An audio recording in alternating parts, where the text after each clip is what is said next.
Good afternoon, everyone, and welcome to the Parks, Rec, and Conservation Advisory Board meeting for Thursday, July 9th at noon. So we'll go ahead and call the meeting to order. It is 12:02. And Allison informed me that we had no public comment. Is that still the case, Allison? That's correct. Okay, great. All right, well, we'll get right into presentations. Already gave the welcome, so an update on the reopening status. Who would that be?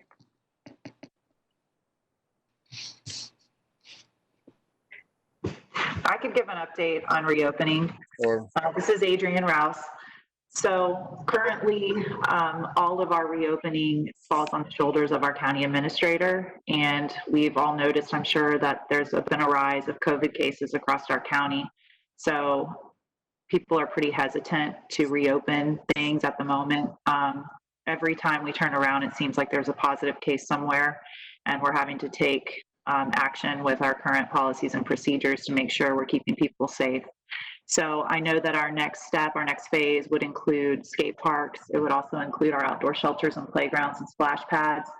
That's a lot of gathering spaces, and we may submit another request next week or the week after, depending on how the COVID cases are going, if they're continuing to rise or if they start to level off. And ultimately, it will be the decision of our county administrator for us to be able to reopen or not.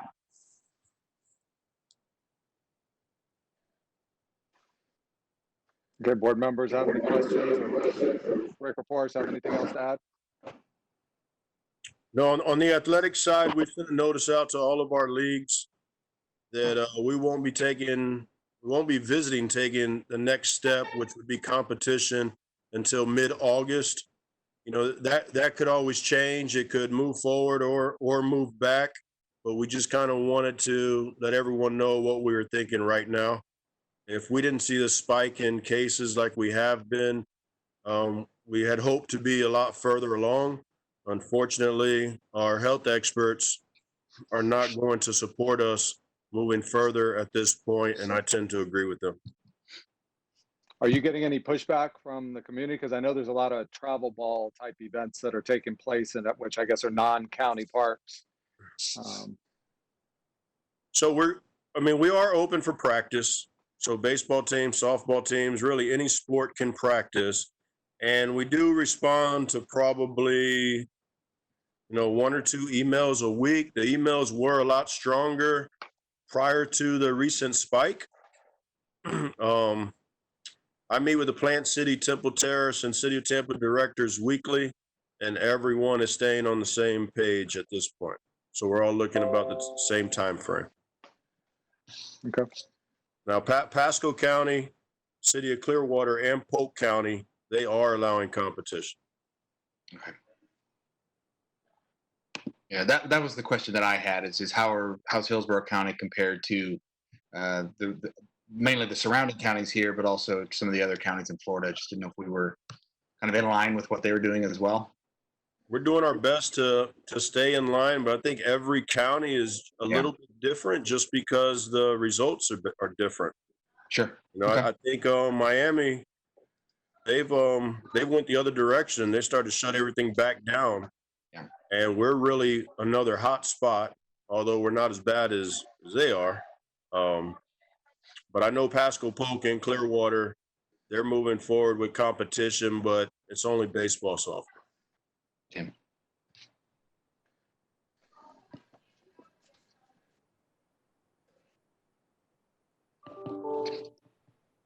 Forrest, do you have anything on your end?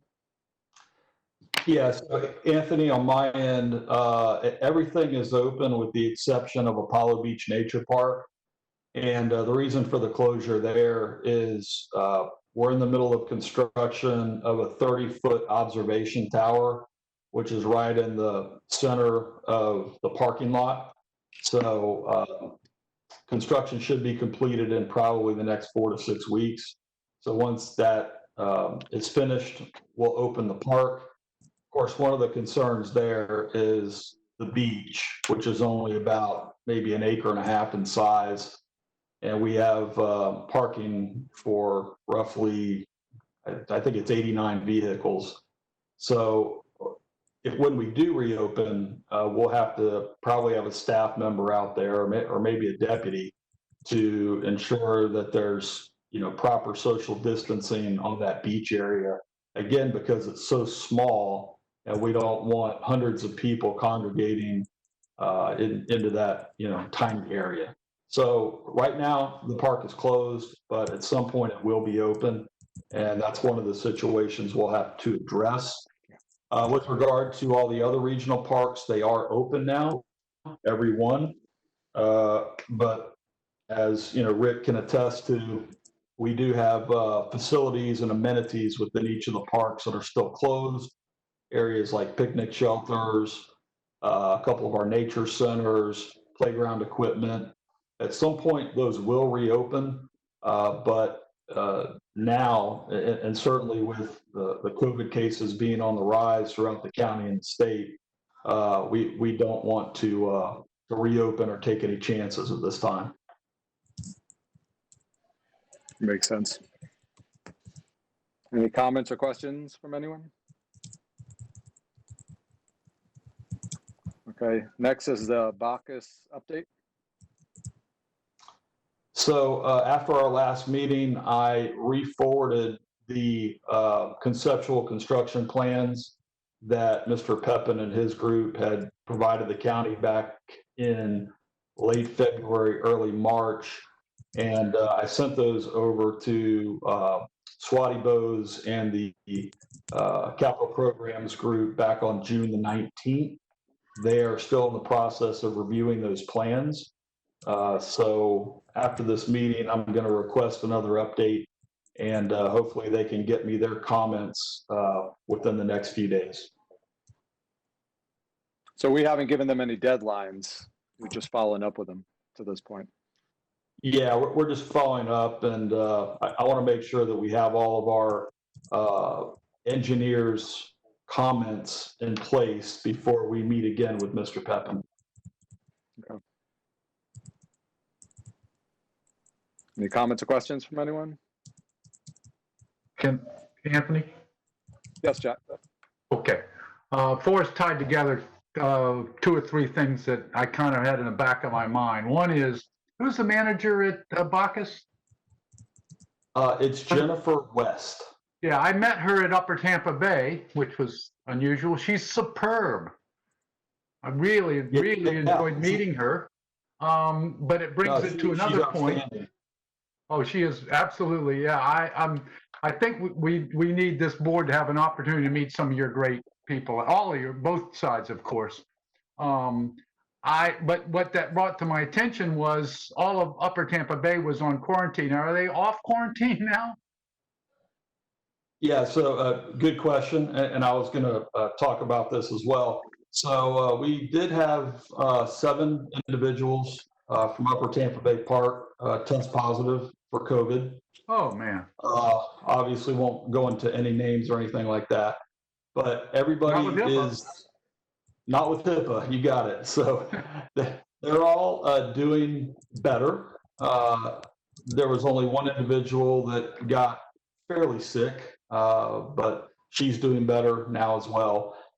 So the county protocol for COVID is that if you test positive, before you come back to work, you have to test negative 2 times. I think you have to have a separation of at least a few days between the tests. So, we fully expect to have, the entire crew back within the next 2 to 3 weeks. Certainly been a challenge to keep that park open without those guys, but, obviously one person got it and was in close contact with the others, and that's sort of how it happens. So, well, let me speak to that briefly for us, because I did have a non-conversation with Mr. Barge. mm-hmm. He called me, I called him back, and I expressed my concerns about staffing because of the COVID hotel and because of some of the quarantine issues. I wasn't sure how many. Not only are you having the staffing issues, but they have to man, they aren't even inside. They've got to man their kayak rental on outside on a table plus do all the other duties. I watched them running around like a bunch of chickens with it. I mean, lovely. And the attitude is fantastic. But I did express my disappointment to Mr. Barge. And his answer to me was everybody was having to pitch in. And I'm guessing the fire department is not pitching in, but just an observation. So I will continue. I also sent a note to Ms. Merman. I never heard back. But I am disappointed that we're just, well, maybe if we're not opening up as much, maybe that does free up some individuals. But I want to make sure that our demands that are coming from County Center aren't meeting the demands that we don't have as many staff. That's just bothersome to me. But do pass on my regards to your staff at Upper Tampa Bay Park, who I love a lot, and my thanks to Ms. Jennifer for being such a nice hostess when I came over there with 3 baby turtles. I certainly will, Jack. And regarding the COVID hotel, which I know we talked about last time, we are looking to transition that from county staff being the liaisons to a private contractor. So we're looking to do that within the next, I'm not going to put a hard timetable on it, but hopefully the next 6 to 12 weeks, that's going to occur.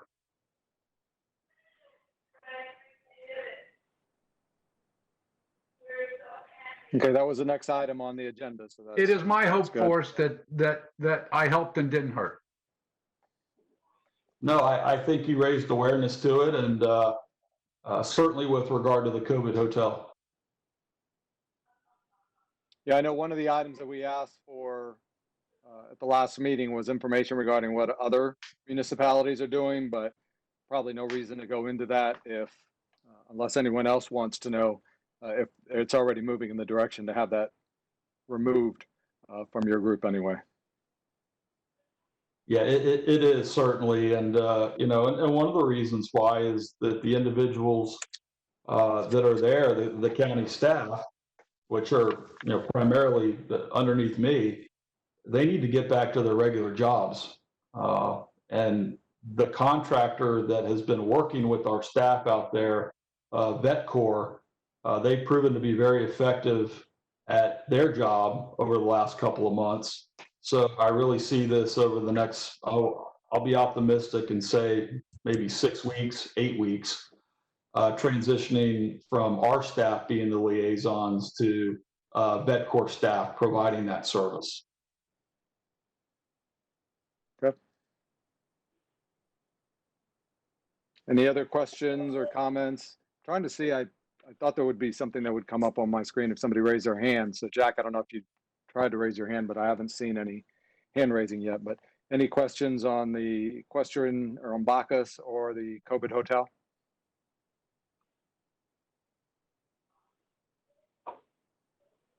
Okay. Gilfield? I'm going to test this real quick for you, Anthony. Yep, I see a hand. Yep, Okay. perfect. So it's working. All right, Gilfield. So this is an item that was brought to our attention by Commissioner White's office. The fields in discussion are located at Providence West Park. And as we started researching the situation, we learned the staff has always known this location to be known as the Gilfields, but no one really knew why. So as we continued to research, what happened as we made changes to the property, all the signage and reference to the name was removed over time. There was once a softball field out there where at one time the county provided adult softball. It was known as Gilfields. There are some other practice field areas. They were always known as Gilfields. Just no one knew why they were known as Gilfields. So per the commissioner's request, we've been researching this now for a few months. A lot of the backup material was provided for you, including a letter. And what we learned is that when this property was originally developed for the church, it was the Gill family who went in and cleared the property to build the fields. Since then, Hillsborough County bought that property from the church many years ago, and the fields stayed in place. But as I mentioned, all the signage and names just over time have been removed. So the family brought this to the commissioner's office, which is why we're researching it. And our proposal, which doesn't really need any action by the board, we wanted to bring it to the board more as a FYI and just, to sort of document that we're going to do this, because we haven't been able to find any documentation of them being named Gilfields before. So our recommendation is to not rename the park, but to add to the sign either the home of the Doc Gilfields, or put a new sign that says the Doc Gilfields at Providence West Park. You guys have any questions regarding this? My only comment is usually when we've had these type of situations, the main thing is, have you had any type of meeting or anything so that if there's anyone that objects to a name change? I mean, it sounds like this one, it isn't really a change. It's just more making official something that has been unofficial for a while. So there most likely is not going to be objection, but just to make sure that there's no one out there that has any issue with the name before you go through the process of making it official. Okay. Anyone else have any comments or concerns regarding it?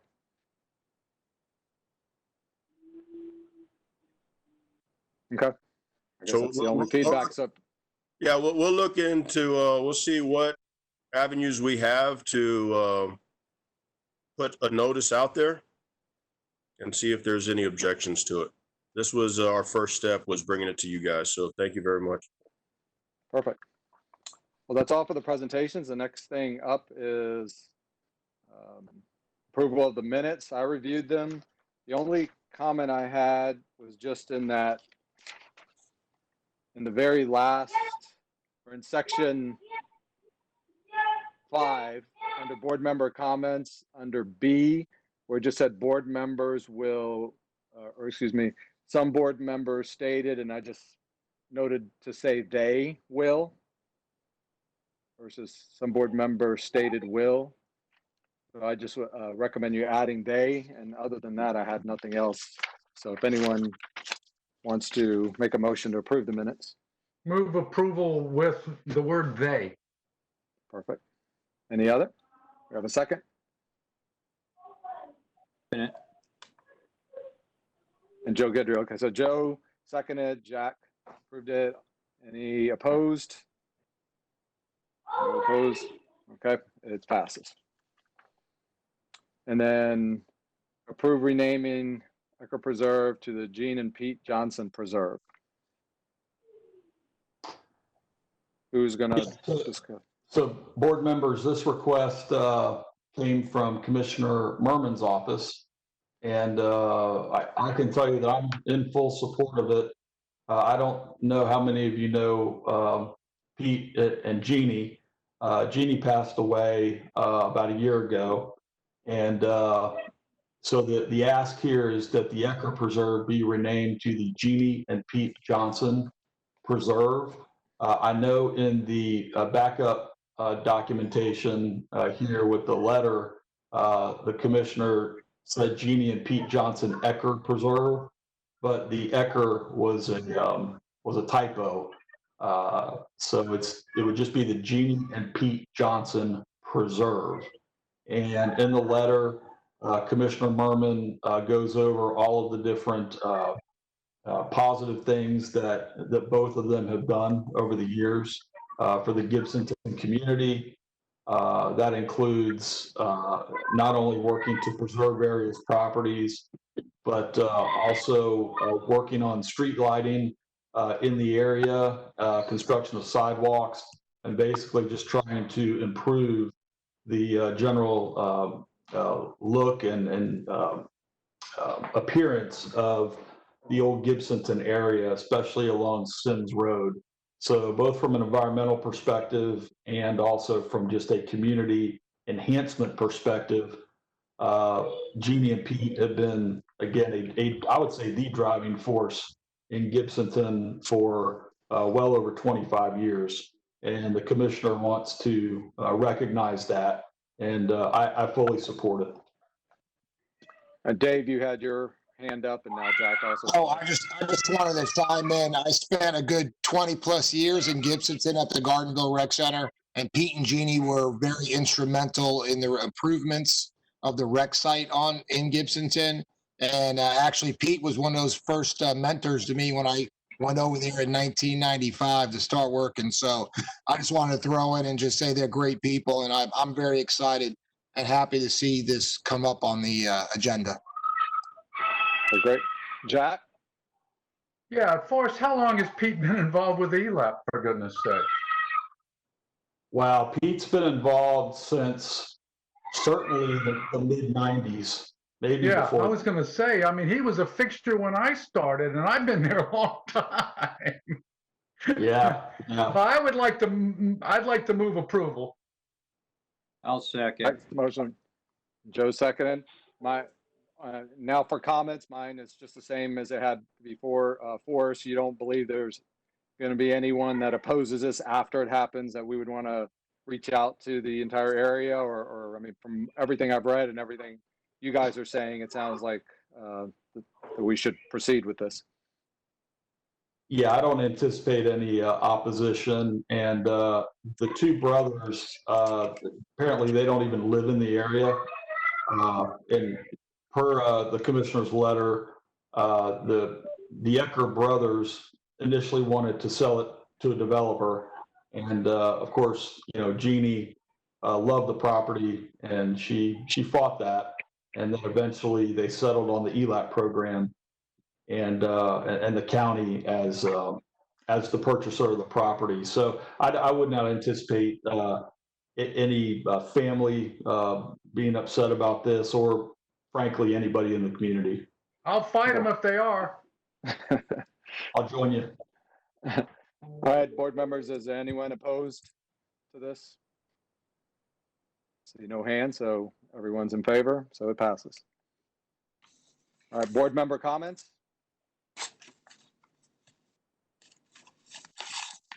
My only comment is I'm enjoying not driving out to All People. I'm sorry, I'm getting very complacent. I've been to my office twice now in 4 months. I don't even know how to drive anymore. But I think this is working fairly well. Now, if I can just get our friends of the parks to start doing it, it'd be great. They've been meeting in person still, Jack? No, we aren't meeting at all. Oh, okay. I think we're more bureaucratic, Joe, than is the county, and that's hard to believe, right? Yeah, but I think we're off for the summer anyway. Well, I think Adrian has a proposal I'd like to go ahead and move through, that $250, but we'll talk about that later. Okay. Okay, if there's no other comments, any communications, activities, staff member comments?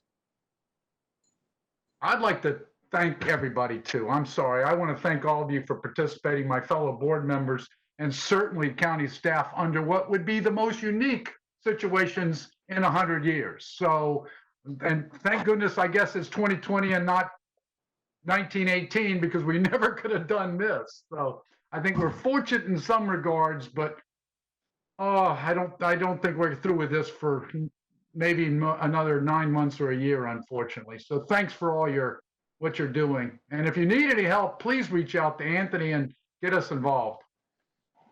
Thank you. Thank you. I have a comment for you guys. This is Adrian. Hey, Adrian.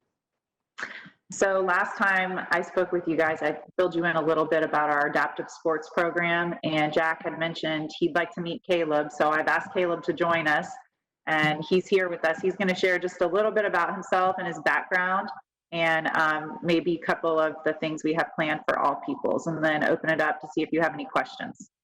So I'll let Caleb take over. Sure. Thanks, Adrian. And thanks, Park Board, for allowing me to be here to attend. I'm the senior supervisor at All People's Life Center, and I oversee all the adaptive programs and everything that we do therapeutic-wise with the adaptive sports. All People's is great, Jack. We'd love to see you more often. Don't be dogging on All People's. But I just wanted to kind of go over. Before you were born, looking at you. It's good to have some youthful energy, unlike Adrian, of course. Yeah, I'm a little younger, but that's all right. I'll bring a lot of good ideas and things. So I just wanted to go over some of the things that we're doing as improvements to All People's Life Center. We're looking at improving our programs as a whole. So the great thing that I was able to do was walk into a good situation in terms of a good foundation for our programs. But as being a certified therapeutic recreation specialist, which is a mouthful, but it's pretty much a CTRS. So I was the first CTRS to come on board about 2 years ago at Hillsborough County. Andy Chazanoff was a CTRS, but he let his certification lapse. He said he didn't need any letters behind his name anymore. That's what he says. So I was able to be a CTRS and come on board. And now we have, after our 2 new hires come on board in August, we'll have 6 total CTRSs, which we're really excited about because they go to school, they have to pass an exam, they become certified as therapeutic recreation specialists, which is exactly what we do in our programs, is work with children with disabilities across the board. And so that's really exciting for us because as a staff, we're really going to look to improve just the culture and the change that we have here at All People's Life Center that hopefully can transition throughout the entire county in terms of making change for people with disabilities. So that's the one great thing that I'm really excited about once we get all of our staff on board, is being able to work as a unit together to bring change and kind of work out the foundation that we have. Another great thing that we're going to be doing is trying to catch and capture kind of what we do on a daily basis in terms of, they always term it as key performance enhancers or KPIs, where we try to gauge what we're doing. And so we're looking at adding an assessment tool that kind of gauges where the child's at when they first come to our programs. So when they come to our programs, we can assess them. And since we are CTRSs, we are certified to be able to do an assessment on them. So what we do is just have them, the first day we see them, our child, we assess them to see where they are. And then maybe a year down the road, we would assess them again and show how we're improving their life skills, how we're improving their recreation skills as a whole. And it would all be recreation based. And we're really excited about that because we do a lot of great things here and we could tell all the great stories that we have, but really way to put it into a story is one way, but to really catch that data and be able to show it is really important because it captures the full picture. So that's another thing that we're working on, is trying to capture that image for us and being able to show what we're doing on a day-to-day basis. So those are really the 2 big things that we have moving forward. And then of course we have a lot of great plans once COVID-19 goes away. So we're just kind of waiting to jump on board with our adaptive sports program. We have a new staff, Mary Kales.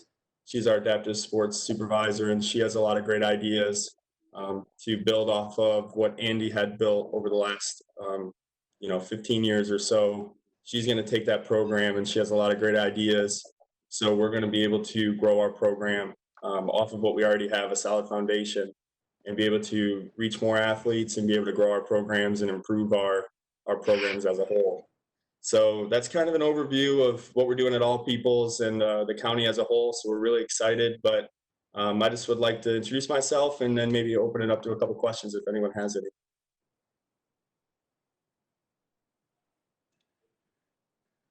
Anthony, I did raise my hand. Oh, now I see. Yes.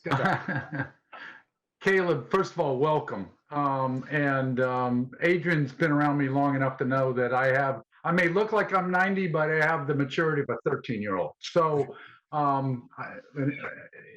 please, I apologize in advance for any digs, but also know that myself and my fellow board members are here to help.